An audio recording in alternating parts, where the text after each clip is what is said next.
What is up, you amazing soul warriors? Welcome to season 5 of the Recovery Soulfood Podcast.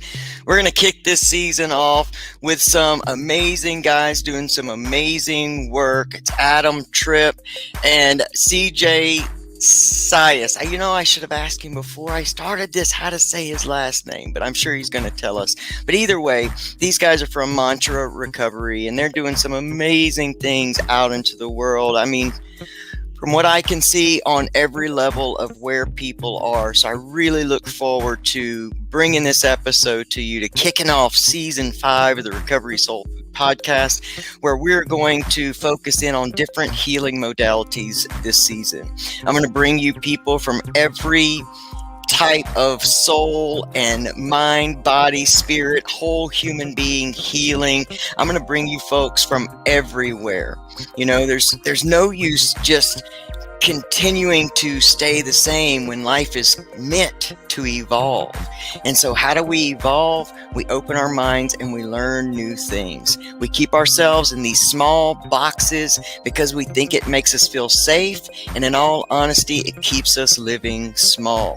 So I know Adam and CJ are going to shed light on what they're doing in their world, their recovery, what trends they're seeing out in the world, and what's really, really helping people, because these guys are going to the places where people are suffering the most.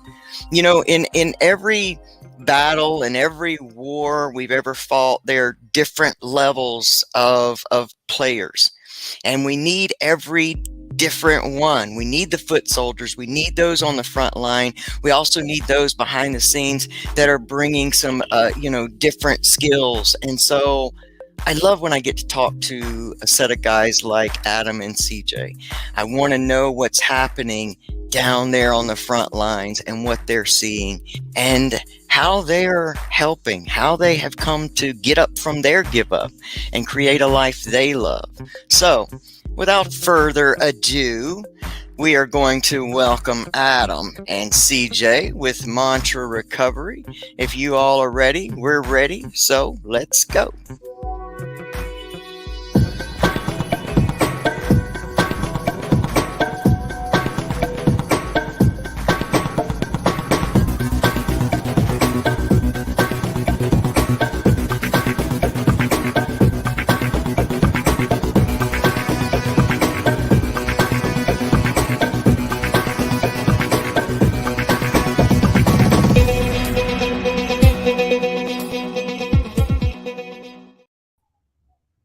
What's up, guys? Welcome to Recovery Soul Food, man. Season 5, you guys are kicking it off.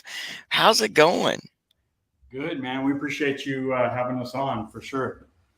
Well, like I said, Brett is my brother, man. I love that guy, and for so long, we've just been completely aligned in what we're looking for in the hearts of people. So anybody he gets excited about, and he was excited about you guys.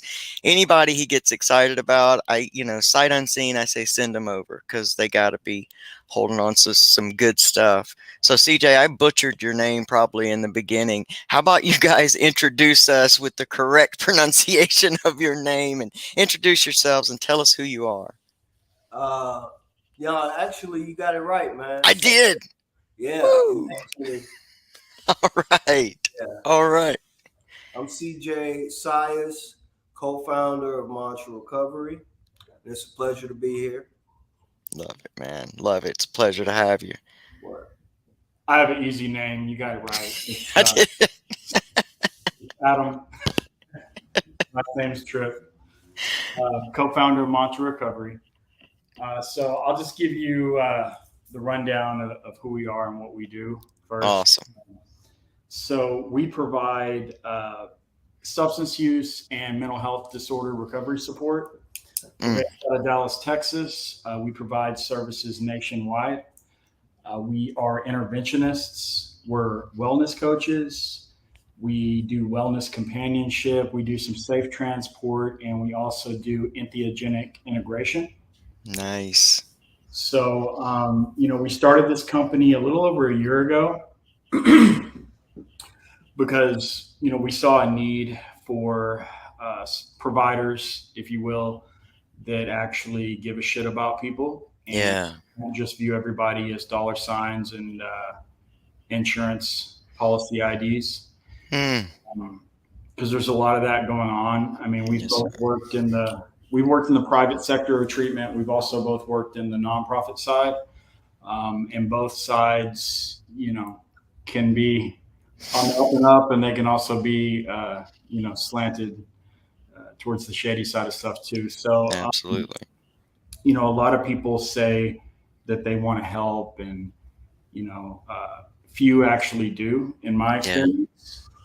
So we just want to help people, man, and that's really all there is to it. At the end of the day, we wanted to offer services that were accessible to everybody. There's a lot of people in this space, at least locally, that provide the types of services that we provide for a lot more money than what we're charging. But we also have our own way of doing things. We have our own intervention style. We're not any service that you get through Mantra Recovery, it's going to be unique to us. We're not just like recovery coaches or some interventionists that you might find, on Google, where you think the whole family's going to get together and, tell the person what a piece of shit they are and, all that stuff. That's not what we do. Good. We support all paths to recovery. So Awesome. whatever that looks like for the individual, we don't push anybody in any particular direction. We find out what it is they want to do. Have they tried something in the past? What worked for them? What didn't? What do they want to explore? We're very plugged in with all paths, whether that be AA or any 12-step program. So AA, NA, CMA, CA, Celebrate Recovery. I mean, whatever. Yeah. But then we're also plugged in with Dharma Recovery. We're plugged in with things that are not necessarily fellowships. We support psychedelics in recovery. Awesome. And really just healing, man. Whatever's going to help somebody to be the best version of themselves, whether that be just plugging them in with a good therapist. I mean, we support all holistic paths to recovery. It really doesn't matter, man. If it's something somebody wants to do, we support it. Well, isn't that what it's really about, man? When we get in a space of what I call true recovery versus the just clean and sober space, that never worked for me. That whole just clean and sober space. And at the time, that I was coming into this space, there was still such a stigmatized focus on just fellowship. And if you couldn't get down with that, it provided this brand of hopelessness almost. Like, well, how am I going to do it if everybody's telling me this is the way?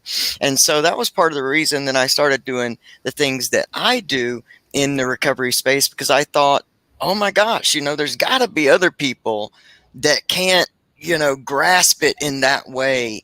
And there are other ways. So really it's what we ought to be focused on is exactly what you're talking about, is how do you take and heal a whole human being? Because addiction or substance use or the habit is just a small byproduct. It's a coping skill of much deeper rooted issues. And you can't just get to those things honestly by almost just walking one path. So it almost takes like a whole lot of different things.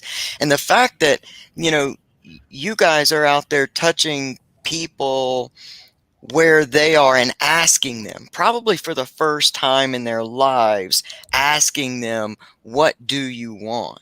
Like what do you see for your life, or whatever that looks like, with no judgment? Because I can tell in this space with you all, just in this short amount of time, that this is where your heart is. and there's no form of judgment across the board. And we know, what does addiction bring? It's a shame disease to me. It's this loop of shame that continues. So man, I love that. I love that you guys are out here doing this. Amazing. Yeah, absolutely. We both believe that, it's a fact, right? That addiction really isn't the issue, right? Right. The issue is within us. And then we find whatever substance it is that we ultimately become addicted to, which is the solution, to our issue, right? So like we really focus on a holistic approach, even though I hate that word. I know. But we really look at the whole like mind, body, spirit aspect of each individual. Awesome. Because if you're not okay spiritually, if you're not okay mentally, physically, if that's out of balance, then you're probably not going to be successful. Yeah. So true. What do y'all's past look like? Like, how did y'all come to this space of I know that you talked about briefly, working in different treatment places in private sectors, but how do you become to be your whole and healing selves? That's a question for both of you out there. Okay, so I was an IV drug user for the better part of 20 years. And I got sober in 2013. I went to a state-funded treatment center. And, 2 weeks into my stay there, I, met a guy from a CA group. And one thing led to another, and the guy became my sponsor. And I worked the steps of AA, by way of Cocaine Anonymous. Mm-hmm. And I did it pretty quickly. I spent about 2 more weeks in that facility, and I went to a sober living. I stayed there for 15 months. I got through my steps. I actually founded Opiates Anonymous because I hated meetings. I just didn't like the way that I felt going into them. And I really just didn't like the content, but I had to make a couple of meetings to be in good standing with my house. Mm-hmm. So trying this new way of life, I got to be honest, right? So yeah, I figured if I have to go to these meetings, I'm going to start my own meeting. And that's what I did. But I moved out of that house, and slowly but surely I quit going to that meeting because that's just really not my it's just really not my thing, Yeah. But I had this fear that was instilled in me through the program, or the fellowship, I should say, of AA. And it's like, if you don't do this, if you don't do that, then you're going to fail. Yeah. Right? You're going to, basically, you're going to die. You're going to die. Yeah. Yeah. I had built up this life for myself, so I'm stepdad to 3 kids, I moved in with my girl, and it's just like, these people, they don't know the Adam that I was before 2013. You know what I mean? Mm-hmm. So I had this in the back of my head, like, oh shit, if I don't sponsor 1 million guys, if I don't carry this message to these treatment centers and all this, then I'm going to fucking relapse. Mm-hmm. And the 4 people that have taken me into their home and into their lives are going to see what's up, And so I was really scared, man. But I just sort of took a leap of faith, and realized, like, you know what? I am okay. Like, I don't have to do what this person's telling me I have to do. I've worked in the treatment industry for 9 of the 10 years that I've been sober. Wow. And that's where I got firsthand. I saw a lot of stuff, a lot of shady stuff, some good people, some bad people. Yeah. And just explored some different paths to recovery, man. And that's the essence of it, really, for me personally. Yeah. But yeah, I work the steps. That's my foundation, but it's just not something that I am really aligned with anymore. I'm more Gotcha. Personally, I can't speak for the entire company because we also have Ginny Edelman, who's 1/3 of our company, and she's AA all the way, So I don't speak for the company, but for me personally, entheogenics have really helped me. Mm-hmm.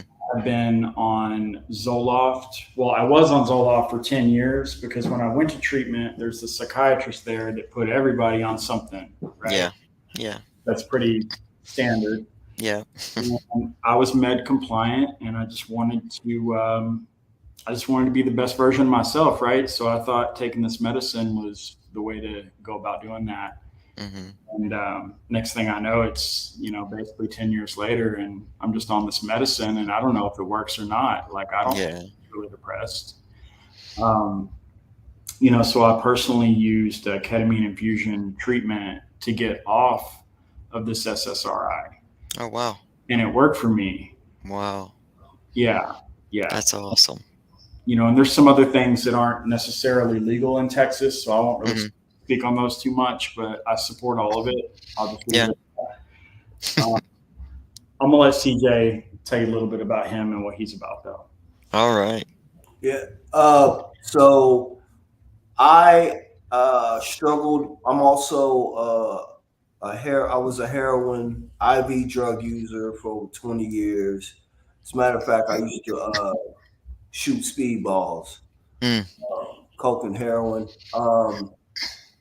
And my past is a little different from Adam. Actually, I met Adam when I was in treatment. Wow. He was a facility coordinator, and I saw him. I know he was the type of dope fiend I was. I was like, man, this motherfucker can do it, man. I might have to stop. And I saw the life that he was creating. And, I completed the treatment that time. I've been to treatment 14 times, prison 4 times, overdosed on heroin 4 times, got endocarditis from shooting a speedball, 24 years old, had to have open heart surgery. Wow. Heart valve rebuilt. Doctor told me, man, you can't shoot dope anymore. If you shoot another speedball, it could bust that heart valve.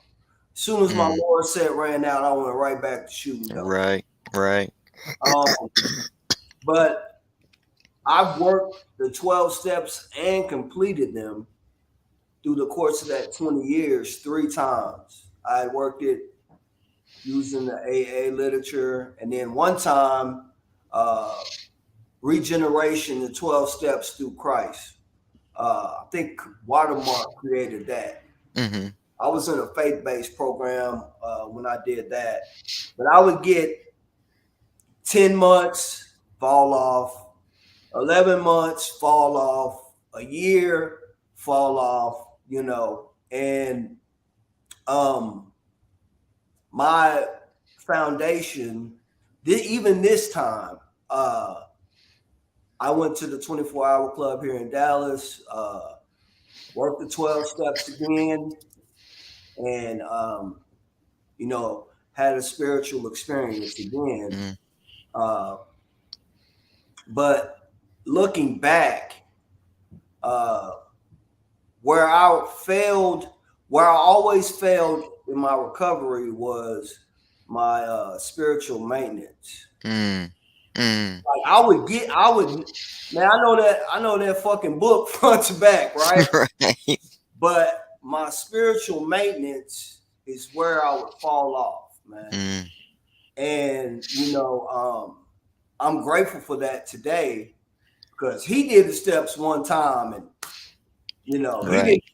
But no, man, I banged my head up against that fucking wall Me too. for 20 years, man. Me You too. know what I'm saying? Yeah. 20 years. And it boiled down to once I made a conscious contact with something greater than myself, you can't get away with shit no more, man. Yeah. Yeah. Yeah. You sneaky and like, oh yeah, I'm gonna slide over here and knock this girl off, right? Yeah. My girl ain't gonna know. Nah. Yeah. Or stealing. I steal stuff. I was also a klepto. Yeah. Yeah. My name is CJ, and I am a recovering kleptomaniac. Yeah. I would steal shit with money in my pocket. You know, Yeah, man. I don't know if Yeah. it's a rush or what, but Something. I mean, this time I really looked at myself, and I'm gonna be honest with you. This is the perspective. You may not agree with it or not. And I talk to people, gentlemen that I work with. Like I asked myself one day. I had like read something, and it basically was basically saying that God is in each and every one of us. He's not up in the sky, Right. right? And it says true healing begins within. Yeah. So if God is inside of me in a roundabout way, if I make connection, I am God, right? Come on. Come on. So I was like, if I was God, would I be acting this fucking way?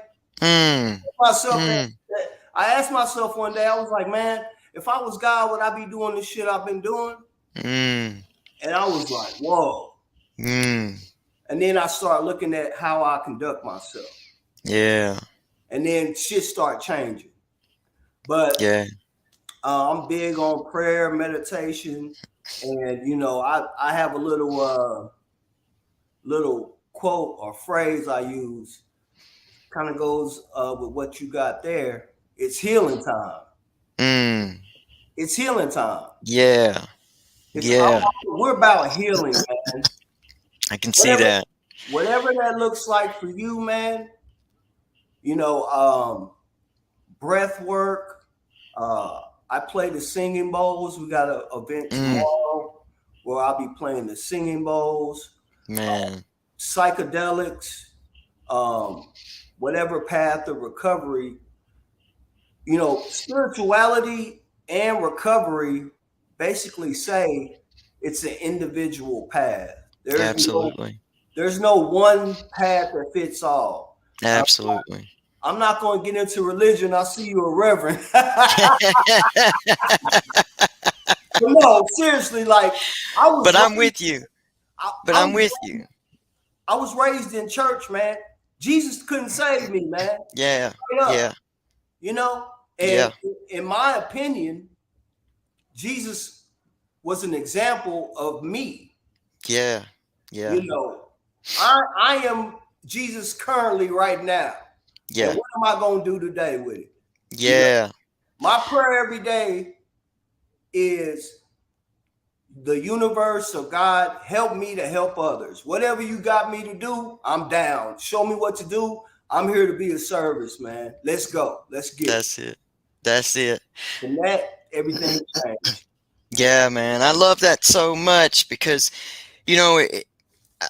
I can identify in both of your stories. I was a hard head. I could not grasp. I'd try and keep falling off. And you're right. It was that spiritual connection, that kind of awakening in me, that just a spark of hope. If you're in blackness and darkness all the time, all it takes is like a little spark of light to kind of show you there's other stuff in the room. There's possibility of something other than just darkness. And my own self having an awakening moment, after just getting out of jail. I was on a 9-month relapse. My wife, my son, myself were homeless. We were living with family. Everything was falling off, and I was having to try to hide it and lie about it. Because, we'd have been on the street if, somebody would have found out that I'd done failed again. And it was in a moment where I was just standing there. And I just thought, something's got to change, man. I keep falling off of this thing. And I'm doing all the right things. I'm doing the steps, or I'm trying to do this. I'm trying to do all that. And it's staying on a surface level. So what's underneath this surface? And all of a sudden I was just standing there and started taking apart my triggers. And at the heart of every trigger that, would be the one that I'd just finally say, fuck it, and go all out, it wasn't necessarily that one. It was so many others, and it started in my mind, man, like the perpetual thoughts that I continuously thought over the past. Why me? Why the abuse? My life is ruined. All the things that we say that become a mantra to ourselves, that, we're nothing and no good and hopeless. So I began there. I felt like that was my spiritual, like a part of an awakening moment where I was like, oh, wait a minute. So if I start changing my mind, maybe I can change something else.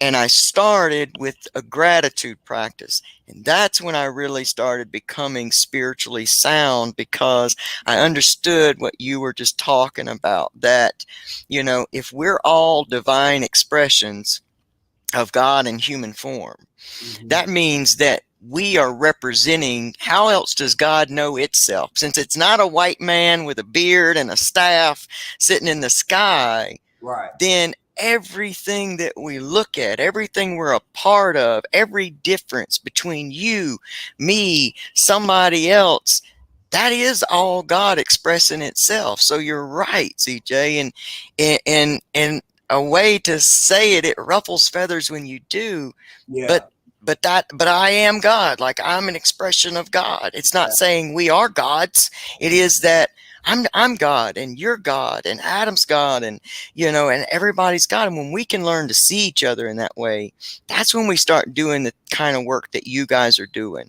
When you go down and you're able to look at other people as just as much of a divine creation as you are, they just don't know it yet. And you got the knowledge and the heart to know that, that you can, like, I have a trademark phrase that says, get up from your give up and create a life you love. And once you know that you can do that, there's not a lot of stopping you. Even if you trip up and you resort back to a coping skill in that moment, you can come back from that. Like, you don't got to ride it all the way down to the bloody bottom. You can just stand right back up and come back from that and realize you're a work in progress, man. So I love what you both stand for. I love that you've got a third person in there that is AA all the way, because it seems like each one of you have such a different perspective, but a shared heart in healing, which is not only what the people in active substance use and, in different places need, but the world needs this right now. And I have a true belief that the recovery community is positioned and being positioned in a place to help the world heal as a collective whole, a collective consciousness. And that's by all of us bringing together all the ways that we're creating lives that we love and letting it transfer and translate to other people. Man, I'm grateful. So how did y'all name this mantra recovery? Because that was a thing that really got me. I was like, oh, these are my guys right here. So come on and tell me how y'all got to mantra recovery. You want to take that? No, you can tell. So, I mean, just the definition of mantra, in general, what's the definition? It's from a Hindu Sanskrit origin, but it's like a sacred utterance or a affirmation, or to like state something, and like, so with that being said, I still sponsor guys. I take guys through. I'm sponsoring 4 dudes aside from the company. Wow. And I ain't gonna talk shit about Adam, but I mean, I don't go to meetings like I used to, because I find myself in meetings like, this is lame as fuck. Certain meetings though, it's like everybody trying to one up the other one. I'm like, what the fuck is this, man? They trying to get them a woman at the end or something. I don't know what's going on. I'm just like, but I still go to meetings here and there, and usually I'm either there supporting a sponsee or taking a client that I am wellness coaching, right? Awesome. But I used to be like, Adam, man, you ain't shit, man. You don't go to meetings, you don't sponsor. But now, like, I'm at that point, like, man, I'm over this shit, right? I'm all about taking guys through the steps, and I'm still. I don't know if I'll ever stop doing that. Yeah. But I'm also doing Dharma recovery, and I'm going through that with the gentleman, which is a new experience for me, you know. But I said all that to say this: in meetings, man, I do not say I'm an addict or my name is CJ. I'm an alcoholic addict. Right.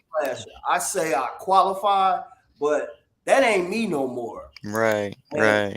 The most powerful, the words I am, whatever comes after that. Yeah. That shit will manifest in this 3D reality, man. Yeah. Yeah, that's your mantra. You keep saying it over and over, it becomes a belief system, and when that thing soaks down and starts, to marinate in your soul, that's how your life subconsciously runs, and you can't understand how you can't break out of the shit because you want to get out of the shit, right. But you can't understand how you can't break out of it, but we don't listen to the things that we say about ourselves. Yeah, words have power, and amen. You have to excuse me. It's still early for me. I haven't had enough caffeine. So we're doing good. It's a sacred utterance. Yeah. It's used to aid in meditation and prayer. Absolutely. So Absolutely. We're real big on the spiritual side, meditation, prayer. So it just seemed like a good fit, for us and who we are. Yeah, I'd agree. I would agree wholeheartedly that just meeting you guys, that this is absolutely, fits you 100 and 1,000%. 1,000%. I love it, man. I mean, it's getting to understand things that we're talking about right now, all the things that seem to block us that we can't always see. And there was just such a long time in the recovery or the clean and sober process that nobody was ever talking about that. One of the things that I found so expanding and so helpful was when I was studying to become a certified substance abuse counselor. Yeah. And that's when they started talking about the processes of the brain and the chemicals in the brain and at different levels, even at that 1 year mark, how many people, do that master reset, and now they find themselves in a relapse and they don't understand why. So they take it personally, like something's wrong with me. I can't do this. But we weren't telling people that this is the process that's happening in your brain. Like it's like a master reset. The computer, the program's asking you, are you sure you want to delete this? Yeah. And without us not understanding that, all I got to do is say, yep, delete. We just think that it's a trigger we can't get through. So, I think one of the things I'd like to hear from both of you, if it's different, if not, y'all can take it, is so I assume you all work with people in many different levels of recovery, like maybe day 1, day 0. You're working with people that have maybe some years in sobriety that are now crossing over into a recovery space, because we know the two aren't the same. So how are you all helping people understand both the physical process and some of the tools that you all are using? Like, what is something, if somebody's watching this today and they're in a space where they want to get better but they don't know how, what are some things that you all are sharing with clients that you all have that could help them out? Well, you said something about resetting the brain. Adam has already done the ketamine sessions. I do start mine Tuesday. Wow. And I had a car accident where I got T-boned and knocked into a light pole October 14th. And wow. I've been experiencing PTSD going through the section, especially when I have my wife and child in the car. I bet. So, I'm going to be doing my first infusion Tuesday. This is exactly, you said about reset, a year to reset the brain. This is why we advocate and speak about psychedelics. This can, what's the word I'm looking for? Expedite the reset.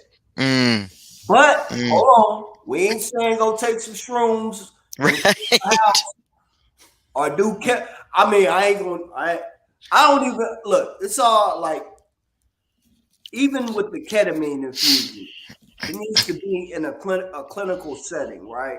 Yeah, I think that's the big difference. Good point. We are also big advocates for therapy, man. Getting a therapist. Shout out NeuroGlow. Shout out Onward Wellness Therapy. From the mental aspect, you know, Gabor Mate states that trauma is the root of addiction. Yeah. I'm not a certified LPC.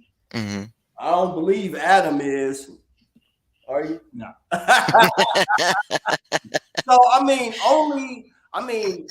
I've seen, you know, it's another stigma, man, especially for men, especially for Black men. Yeah. Say something about going to see a therapist. I told my brother to get my niece in therapy. He was like, why would I do that? I'm like, because you're raising her by herself, man. And there's no female there, you know? So there's a stigma about going to see a therapist or a shrink or whatever. Like, well, hey, no, I'm not doing that or whatever.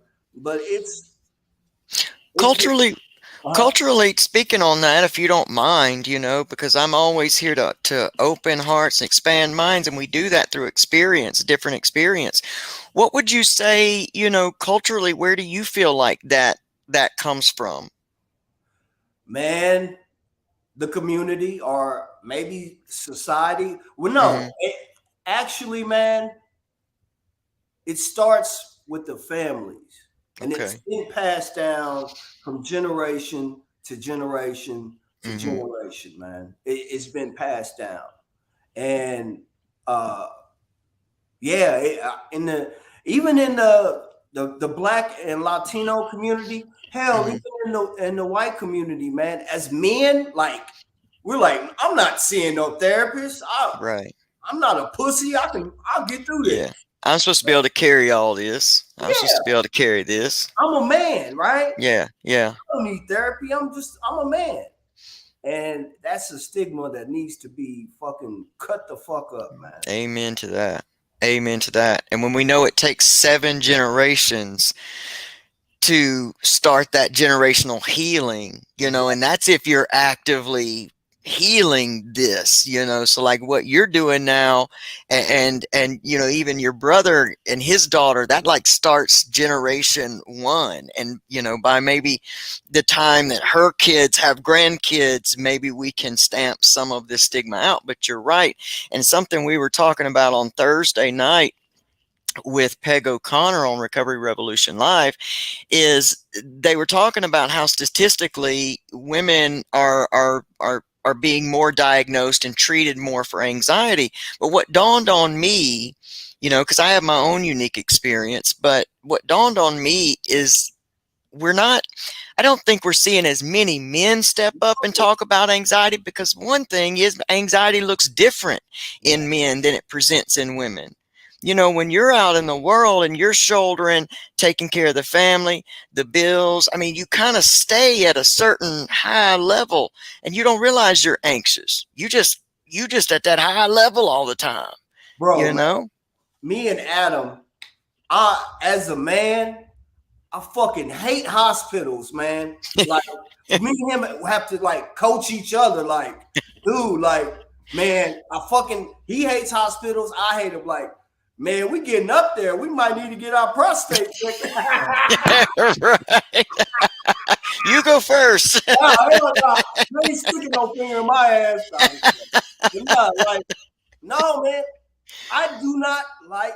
Something has to happen to make me go to a hospital. Yeah. As men, we like, oh, I'm gonna keep going. I'll be all right. And it goes the same with therapy, man. Yeah. Yeah. Man, traditionally it is, but you guys are out there being great examples, man. I mean, even just the way, you know, even just the way meeting you guys, culturally, you're different.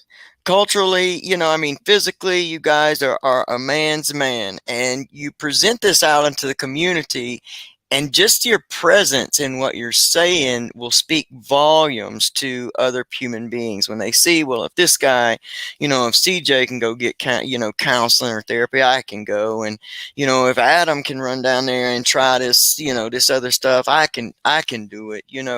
I think that just even as much of a message as you guys give from the heart, even your presence in this whole modality is making a huge difference. And maybe you can't see it yet, but I think that the longer mantra recovery stays in play and continues to grow, because I have a feeling that if you guys have just been doing this for a year, that this is just the bare bones beginning, because you guys are dedicated to what you're talking about, what your mission is.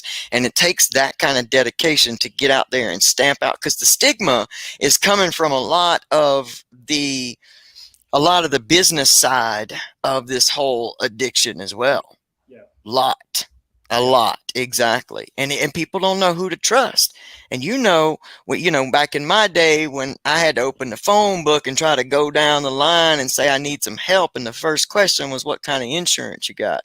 Oh. Well, if you ain't got, and most people out in the street ain't got no home, how the hell I got insurance?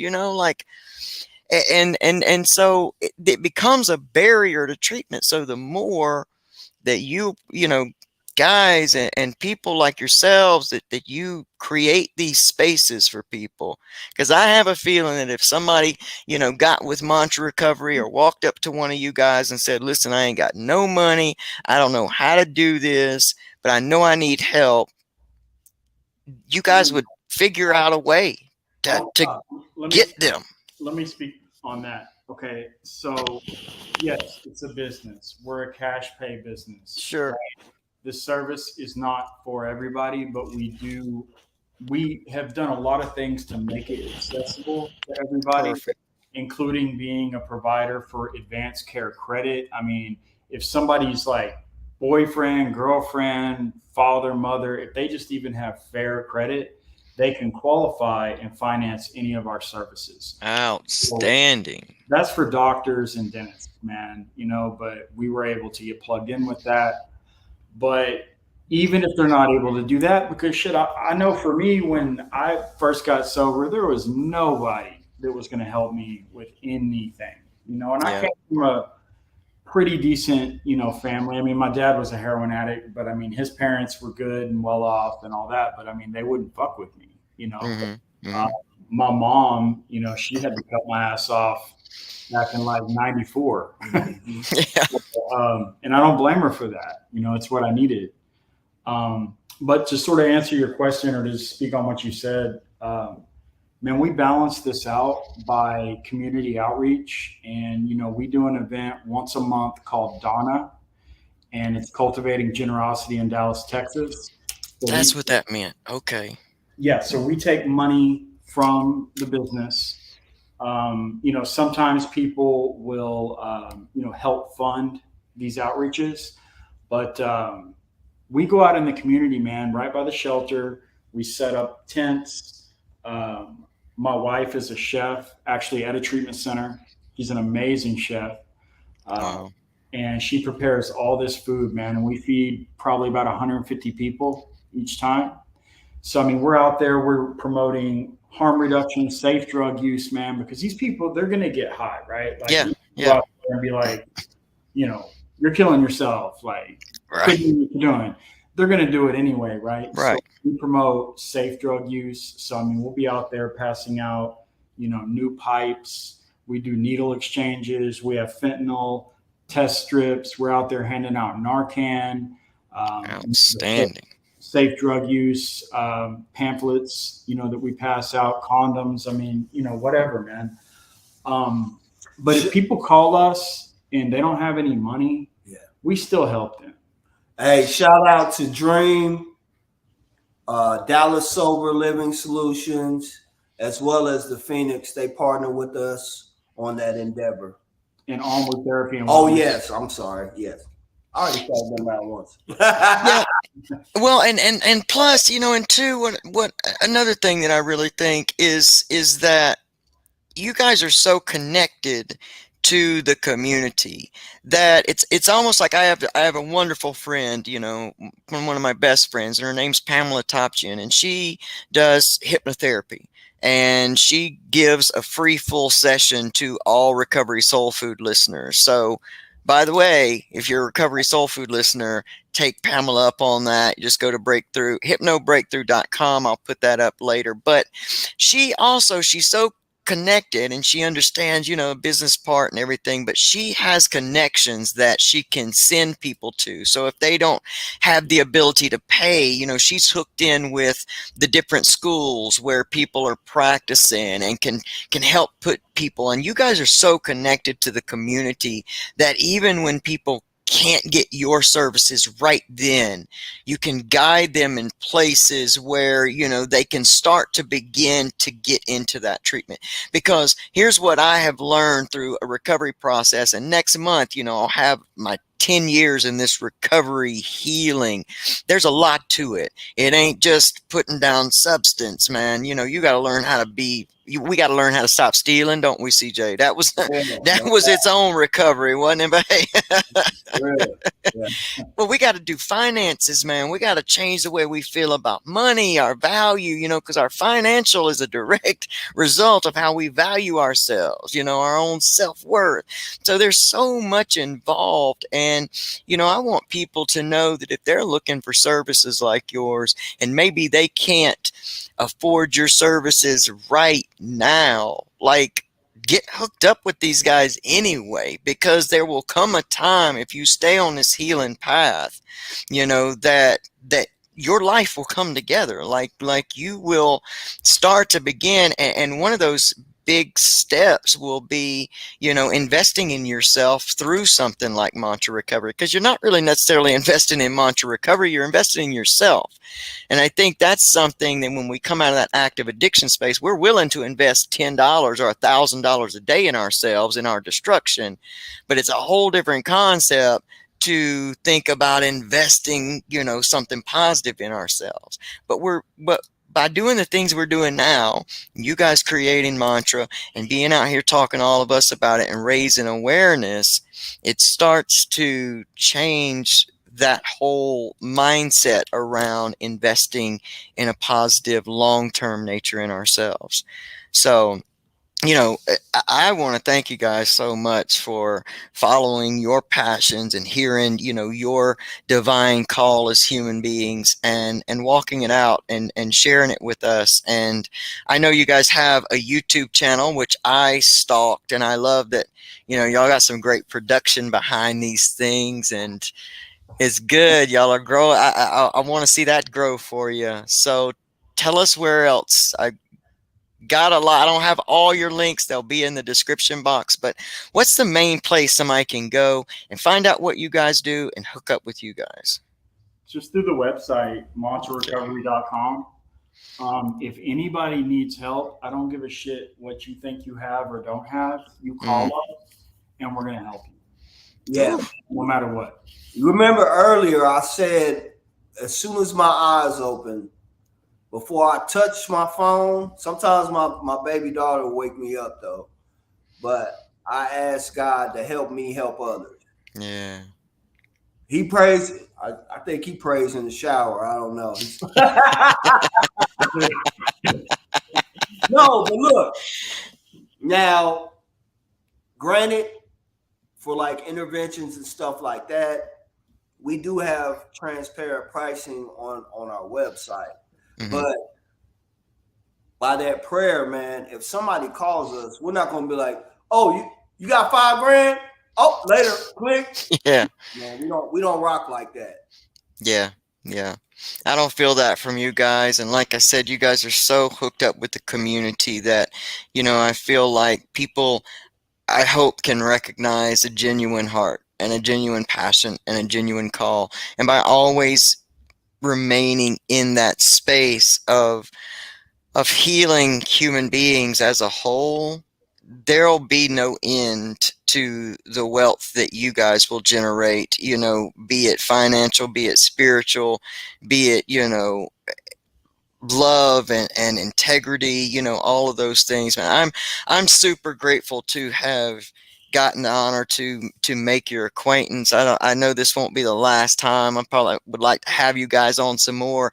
I'd love at some point in the season to have you guys come back and let's talk about your intervention style. I think that's always been, kind of a big debate on what works and what doesn't. And it sounds like to me, you guys have a whole different, spin on it. And I really would like to have y'all back. And let's do a whole show about, that and what your belief system about all of that is and how things are going. And I'm going to stay following you guys because I'm a new subscriber on that YouTube channel as well as of today. So I'm going to keep following that. I just made that YouTube channel, so yeah, just bear with us on that. There'll be some more material up there soon. Absolutely. Get that going, get that growing, man. Because I want everybody in globally to know about Mantra Recovery. I want everybody to meet Adam and CJ and see what you guys are out in the world, just being pure hearts, man, and just representatives of healing, just getting up from your give up and creating the life you love, man. I mean, that's what this whole thing's about. I'm grateful for y'all, and I'll be sending Brett a message and telling him thanks for introducing us as well. So, everybody, make sure that you reach out. It's mantrarecovery.com. Remember, you can message them there on Instagram at Mantra Recovery. You can find them on Facebook, Mantra Recovery.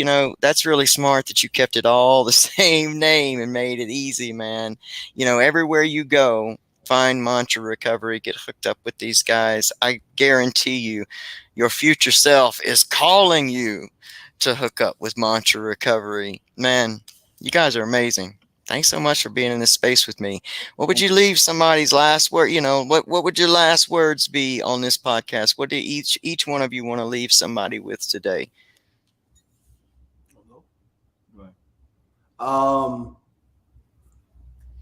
Recovery is an individualized path. No one's recovery looks the same as someone else's. And it's healing time. I love it. It sure is. You would put me on the spot like this. Come on. One of the mantras that I like personally is I am not my mind. So if you could just realize that you are not your mind, it makes life a lot easier. And even one of the things that my sponsor told me, yes, I had a sponsor, was to do the opposite of what the mind is telling you to do. Yeah. And it sounds super simple, and I guess it is, but it is one of the most difficult things to do. But if you can actually just have that in your mind, like, okay, I'm going to walk by this sink full of dishes, knowing the shit should go in the dishwasher, but I'm not going to mess with that. Go ahead and put those dishes in the dishwasher. That's probably a stupid analogy, but no, just do the opposite of what your mind is telling you to do, and everything will work out for you. Absolutely. That was my whole thing coming into recovery. I said, these are the things I'm going to do. I'm going to do anything I think to do. I'm going to do the exact opposite. And I'm going to tell the truth so that it's almost going to be brutal. Like, I'm just going to say all the things, the truth, not even a small little lie. Because if I do that, things have got to get better. I'll be healed if I just put it all out there. Well, That definitely, now we're gonna have to have a whole nother episode on I Am Not My Mind as well, because that's a big subject. Well, man, again, I can't thank you guys enough. This has been outstanding and amazing. I look forward to having you guys back this season. Keep doing what you're doing, man. I know you're changing lives, and God, the future's wide open for you guys and every single human being that you go out and touch from this moment forward. Man, healing going everywhere. Gotta love Dallas, Texas, man. Y'all got it going on out there with Mantra Recovery. So remember, wherever you are, you don't have to be in Dallas to hook up with these guys. Make sure that you go to mantrarecovery.com, hook up with Adam and CJ. Make sure that you also tell them that Recovery Soul Food and Reverend LC sent you. And guys, man, until next time, I look forward to having you back. And y'all just keep living, man. Keep living through that passion and touching souls and touching lives. You guys are amazing. I appreciate you so much. So much. All right, brother. All right, everybody. Tune in next time. I'm not even going to tell you who it's going to be. No, I'll give you just a little hint. If you are from the 90s at any time and you remember a group called Tag Team, Mr. DC Glenn is going to be our next interview. Yeah, Mr. DC Glenn is coming to be our. Yeah, I love him, man. So if you ain't, you know Tag Team. I don't care who you are. If you're live today, you have heard that song somewhere, and you've seen it on Geico commercials and everything. So Mr. DC Glenn's going to be our second interview, and I can't wait. All right, well, from me, Reverend LC, and Adam, and CJ, and Mantra Recovery, we will bid you all a farewell until next time. Remember this: no matter where you are, no matter who you are, you can get up from your give up and create a life you love. Until next time, love you.